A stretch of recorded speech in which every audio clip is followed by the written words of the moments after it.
हमारे ऊपर प्रभु की कृपा है, ये हम कैसे पहचाने? ये 8 लक्षण प्रकट होने लगते हैं जिसके ऊपर प्रभु की कृपा होती है। हमारे ऊपर प्रभु की कृपा है, ये हम कैसे पहचाने? तो ये 8 लक्षण प्रकट होने लगते हैं जिस पर हरिजू की प्रियाजू की कृपा है। पहला, घोर अपराध करने वाले के प्रति भी दया की भावना, शांति पहला लक्षण है। भाव में भी पहले शांत भाव है। हमारे ऊपर श्री हरिजू की कृपा है, इसकी पहचान ये 8 लक्षण। पहला, शांति, अर्थात घोर अपराधी के प्रति भी गुस्सा ना क्षमा करना, ये हरि की कृपा का लक्षण है। देख लो भाई, घोर अपराधी शब्द तो जाने दो, जरा सा प्रतिकूल हो जाए तो लाख समझाओ पर भ्रकुटी तनी रहती है। भला ऐसा है? अपराधी पर भी क्षमा का भाव होना, ये हरि कृपा पात्र में ही होगा, अन्य में नहीं। तो अगर अपने हृदय में ऐसा लगे कि ऐसा नहीं है तो हरिजू से प्रार्थना करनी चाहिए कि कृपा करो, मेरे में सामर्थ्य आवे। दूसरा, अनुसूया, वो किसी भी के प्रति कभी भी कोई दोष दर्शन ही नहीं करेगा। दोष कथन, दोष श्रवण की तो बात जाने दो। अनुसूया, दूसरों के गुणों में दोष ढूंढना, ये नहीं होता। हरि कृपा पात्र में ये नहीं होता। ये सब भजन के नाश करने वाले। जैसे पहला अपराधी पर क्रोध कर देना, तो माया ने भेजा इसीलिए था कि तुम्हारे साथ व्यवहार ऐसा करे कि तुम क्रोध करो। क्रोध करोगे तुम्हारी ऊर्जा शक्ति नष्ट हो जाएगी, अध्यात्म में जो चलने की थी। और कहीं तुमने संकल्प कर लिया तो भजन शक्ति नष्ट हो जाएगी। तो अगर भजन बल है तो गया, जरूर उसको दंड मिलेगा, पक्का मिलेगा, 100% मिलेगा, लेकिन आप खाली हो गए। ना भजन करने की वृत्ति रहेगी और ना भजन रहेगा, दोनों बात। अनुसूया, किसी के सद्गुणों में दोष देखना, गुणों में दोष ढूंढना, ये हरि कृपा पात्र में नहीं होता। ये बहुत मंगलमयी बातें हैं जिससे हमारा भजन मार्ग पुष्ट होता है। तीसरा, वो बाहर से और भीतर से पवित्र रहता है, हरि कृपा पात्र। शौचाचार का ज्ञान होना चाहिए, वस्त्र आपके पवित्र होने चाहिए, ये बाहरी जल रज आदि के द्वारा बाहरी पवित्रता। और निष्कपटता, निश्चलता, सत्य भाव, ये अंदर की पवित्रता है। अगर कपट है, छल है, असत्य है तो हृदय मलिन रहता है। भीतर और बाहर से पवित्र रहना, इसमें खास बात क्या है? भीतर और बाहर से पवित्र रहने में, भीतर और बाहर से सदैव पवित्र कौन रह सकता है? तो बोले, जो पुंडरीकाक्ष भगवान श्री हरि का प्रियाजू का स्मरण करता रहता है, वो शवायाभ्यंतर शुचि, वो बाह्य और अभ्यंतर दोनों से पावन रहता है। तीसरी जो कृपा का लक्षण है, अर्थात वो सदैव भगवत चिंतन परायण, शौचाचार का पालन करने वाला, बाहर और भीतर से हरि कृपा पात्र पवित्र रहता है। चौथा, ऐसे कार्यों का अनुष्ठान न करे जिनमें हमारा भजन छूटता है, जिनमें सत्य छूटता है, जिनमें भगवत भाव छूटता है। जैसे आपके ऊपर कृपा हुई, आप भगवत मार्ग में चल रहे हैं, अब आप ऐसे संसारिक कार्यों का अनुष्ठान कर रहे हैं जिनमें आपकी चित्तवृत्ति बिल्कुल भगवत विमुख हो रही, तो जीवन का लाभ क्या होगा? लाभ तो है भगवत स्मरण से ही।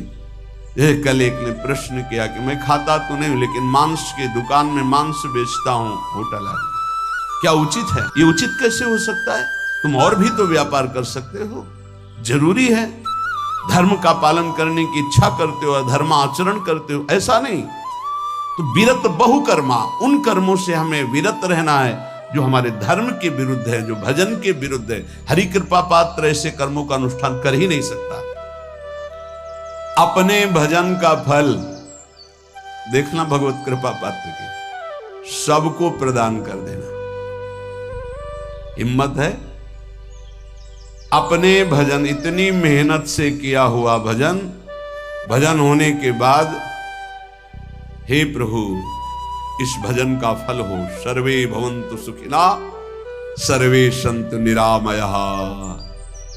यहां तो कहते महाराज एक माला रोज आपके लिए करता हूं कि आपकी बीमारी ठीक रहे, तो शेष किसके लिए करते हो प्रभु? शेष है अगर इष्ट और गुरु के लिए तुम्हारा है कि एक माला करते तो फिर इतनी माला करते तो हमें क्या होगा? सब आपको दे देंगे तो हमें क्या होगा? तभी भजन का रहस्य नहीं जाना। छठवां, अपने भजन से अपने लिए कुछ भी ना चाहना और दूसरों की तो बात जाने दो, दूसरों से कुछ ना चाहना ये तो ठीक है, अपने भजन से अपने लिए कुछ ना चाहना है हिम्मत। देखो ये हरि कृपा पात्र में हिम्मत होती है। अपना भजन अपने प्रयोग में ना लाना, इसका भी आंतरिक रहस्य है। अपने प्रयोग में आप शरीर को लेकर के बोलेंगे, अगर स्वरूप को लेकर तो प्रयोग की कोई वहां जरूरत ही नहीं, स्वरूप पूर्ण काम है, वहां कोई अभाव नहीं।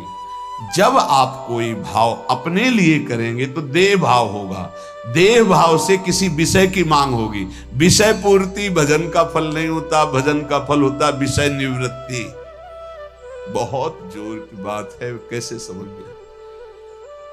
अपने भजन का भी फल अपने लिए नहीं, दूसरों से कुछ चाह रखना तो बात ही जाने दो, भजन से भी कोई अन्य सुख की चाह नहीं हुई। क्या चाहिए?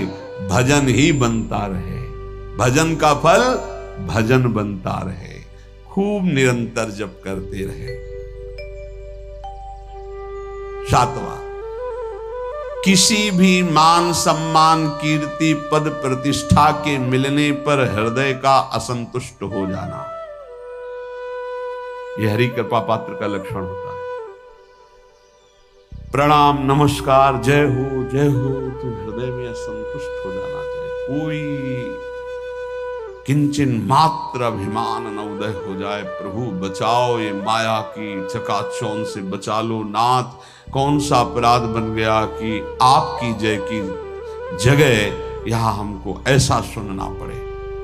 मान प्रतिष्ठा कीर्ति जिसके लिए बड़े बड़े लालायित रहते, हरि कृपा पात्र को विष की तरह चुभती है।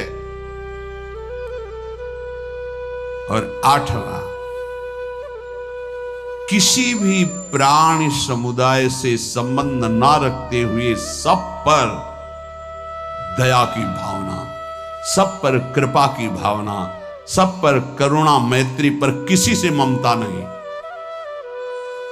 ये सूत्र बहुत व्यवहार में प्रयोग करने योग्य है। सबसे करुणा और मैत्री पर किसी से ममता नहीं।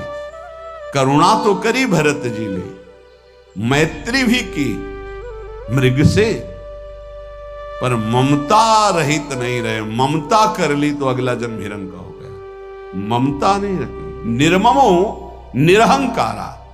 करुणा मैत्री तो करनी है, जैसे इसमें आदेश है, गीता में जी आदेश है, अद्वेष्टा सर्वभूतानां मैत्रः करुणैव च, पर निर्ममो निरहंकारा, ये साधक की चतुरता है। प्राणी मात्र पर दया कृपा करुणा मैत्री, पर ममता नहीं। ममता किसी से, और यहां करुणा मैत्री ये तो गायब हो गई, केवल ममता रह गई है। अपने शरीर से ममता, शरीर संबंधियों से ममता, विषय भोगों से ममता, यही जहर है। संबंध में ये ममता ही जहर है, विचारों में अहंकार जहर है, कर्मों में ये आसक्ति जहर है। इसी जहर को मिटा दे तो जीवन मुक्त महापुरुष कर्म करते हुए, विषय सेवन करते हुए, वार्ता करते हुए, विचार करते हुए, बिल्कुल जहर रहित उसका जीवन हो गया। तो ये 8 बातें हरि कृपा पात्र में होती हैं, इनको बार बार सुनना और हृदय में धारण करना।